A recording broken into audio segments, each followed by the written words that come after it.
What if I told you that by watching this video, you can gain clarity and reduce feelings of being overwhelmed? My name is Raphael Valentine. I'm a small business consultant and CPA, and today what I want to talk to you about is consulting frameworks. So what is a framework? A framework in layman's term is just a structure that supports an underlying system, concept, or text. And when you think about frameworks in small businesses, when you utilize these frameworks, it helps you and it aids you in decision making. So when you analyze and lay out these frameworks, like I mentioned earlier, it can help you achieve clarity and reduce feelings of being overwhelmed.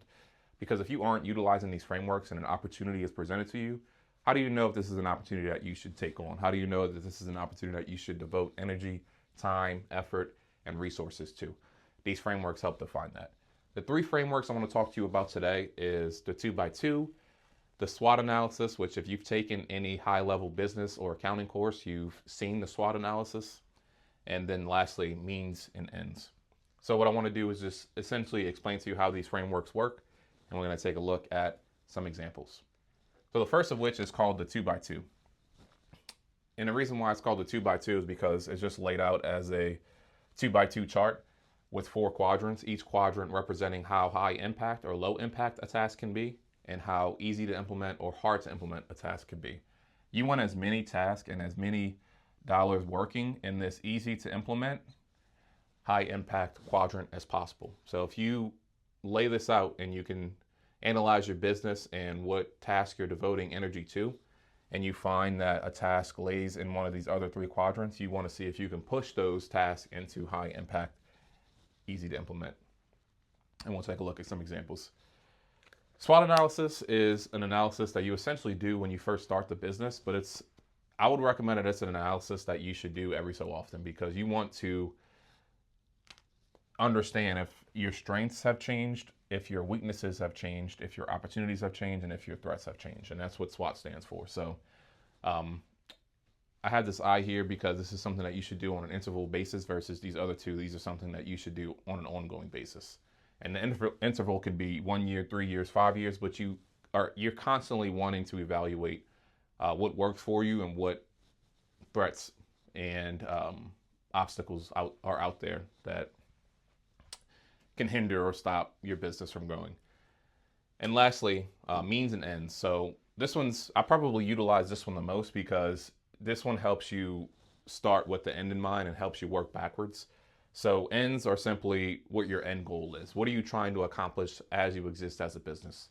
And this is a perfect segue to vision, because you should have a vision, because visions dictate your ends. If you don't have a clear vision, then what you're working toward is just going to be overwhelming. So you define your ends, and then if a task lines up with an end, then you could have that be a mean. So means, you've heard the adage where it says that ends justify the means.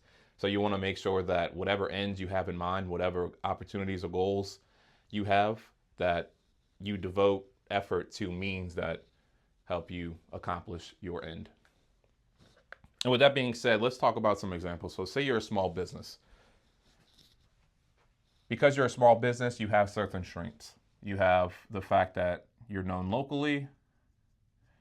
You might be able to provide better prices. You can utilize connections that you have. Some weaknesses are that you might be a one-person show, small workforce. You're basically, this lends into the one-person show, but you're the marketer, you're the accounting department. You don't have much resources. What opportunities do you have? Opportunities for growth, opportunities to expand, community involvement.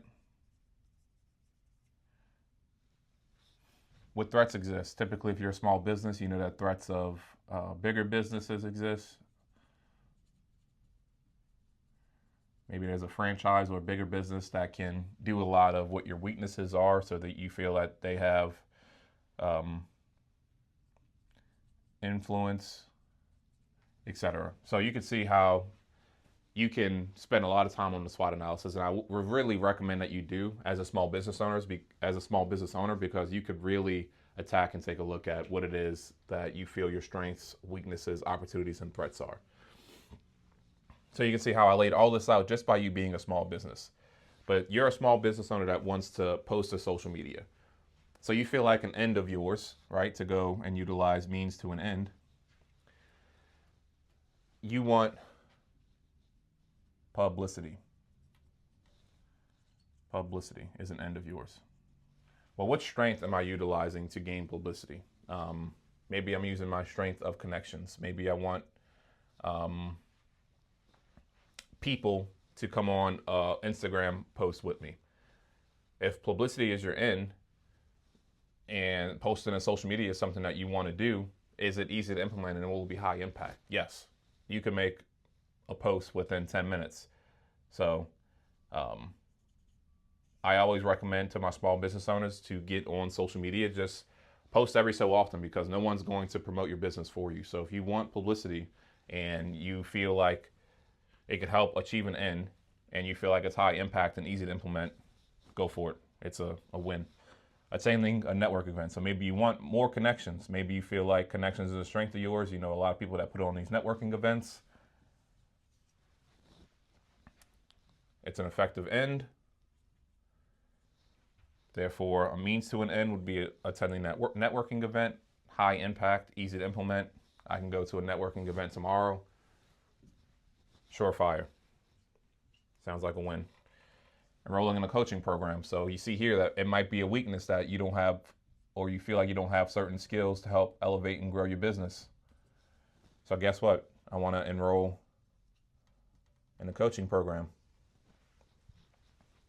An end is improve skills. Is it high impact and will it be easy to implement? That depends. You enroll in a good coaching program, it's going to be high impact. How easy is it going to be to implement? Well, you got to think of cost. You got to think of time devoted. How long would it take me to implement what I'm learning about, etc. So you can see here how you can just lay out a plethora of examples and see if it's a weakness you need to shore up, see if it's a strength or even an opportunity or a threat that what you're doing can help you absolve. But just from these few examples, you can see how utilizing these frameworks help you really think and gain clarity as far as what you should do, how you should do it, should you do it, etc. So that's all for today. If you've gained value through these frameworks, what I want you to do is just subscribe. Like I said in the previous video, I'm going to put out these videos every so often just to give you tips and to help you along your journey of owning a small business. Because again, it can be hard. So if I can be of value to you and if you can learn from anything that I can share, I would love to do that. So I'm here for you if you want to talk. I have a link in the description to my Calendly so you can schedule a time to talk. But with that being said, see you in the next one.